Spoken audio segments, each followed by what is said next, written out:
যারা পাননি ক্ষোভ হওয়াটা স্বাভাবিক, কিন্তু তাদেরকে একটু বুঝতে হবে, একটু ধৈর্য ধরুন।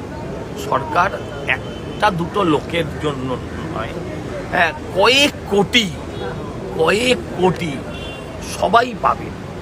সবাই পাবেন। কিন্তু মুশকিল হচ্ছে, সরকার চেয়েছিল খুব তাড়াতাড়ি মানুষের কাছে পৌঁছে দিতে। লক্ষ্মী ভাণ্ডার যেমন আপনারা যারা বাংলার মায়েরা বোনেরা পেয়েছিলেন, তারা 3 মাস 4 মাস 6 মাস বাদে পেয়েছে। শেষ দুয়ারে সরকার 9 মাস পরের নির্বাচন হয়েছে, তার কোনো কার্যকারী কোনো সিদ্ধান্ত ফর্ম কার্যকর হয়নি। আমি বলছি এগুলো সবগুলোই পাবেন সবাই, অপেক্ষা করতে হবে। এত কোটি মানুষ পেয়েছেন, আর কয়েক হাজার মানুষকে কেন দেবে না সরকার? কিন্তু তাদের মধ্যে মাথা খাওয়ার লোক ঢুকে পড়েছে, যারা ওই ভারতের টুকরে। ঘরে ঘরে মায়েদের অন্নপূর্ণা ভাণ্ডার নিয়ে প্রচণ্ড কান্নাকাটি, দুঃখ কষ্টের মধ্যে তারা পড়ে আছেন। আমরা সবাই কিন্তু এটাকে ফিল করতে পারছি। কিন্তু সেই সব মায়েরা যারা এখনও পর্যন্ত পাননি, তারা কিন্তু এই সজল ঘোষ মহাশয় যা বললেন, এই কথাগুলো সত্যি ভেবে একটু ধৈর্য ধরুন। কারণ ইনি যেটা বলছেন যে কোটি কোটি মানুষ, কোটি কোটি টাকা, এটা তো একটু দেরি তো হবেই।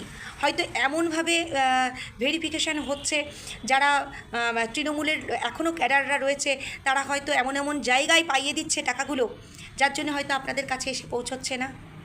এইমাত্রই শুনুন না কুণাল ঘোষ মহাশয় কি বলেছেন, তারপরে আমি বলছি। এ তো মাসের গোড়ায় প্রথম থেকে একদম মুখে মুখে একটা কয়েনের চলে যাচ্ছে, ঢুকেছে, সবার কৌতূহল, ঢুকলো। তো এটা বিজেপি এটা কি চাপিয়ে দিল? বিজেপি এটা সবার পশ্চিমবঙ্গের উপরে এটা কি চাপিয়ে দিল? মাসের পরে যার সঙ্গে দেখা হয়েছে ঢুকেছে, ঢুকলো, ঢুকেছে, ঢোকেনি, কি?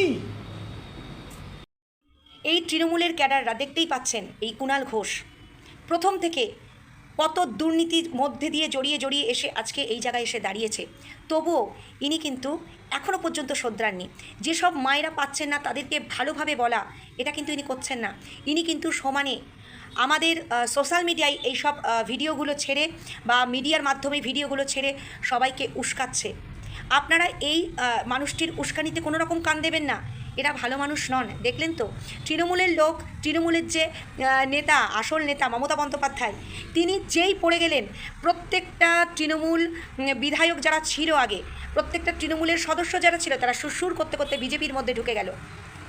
একমাত্র এই কুণাল ঘোষ আর এখনও কল্যাণ বন্দ্যোপাধ্যায়, এরকম 2-1 চুনোপুটি এখনও বসে আছে মমতা বন্দ্যোপাধ্যায়ের পাশে।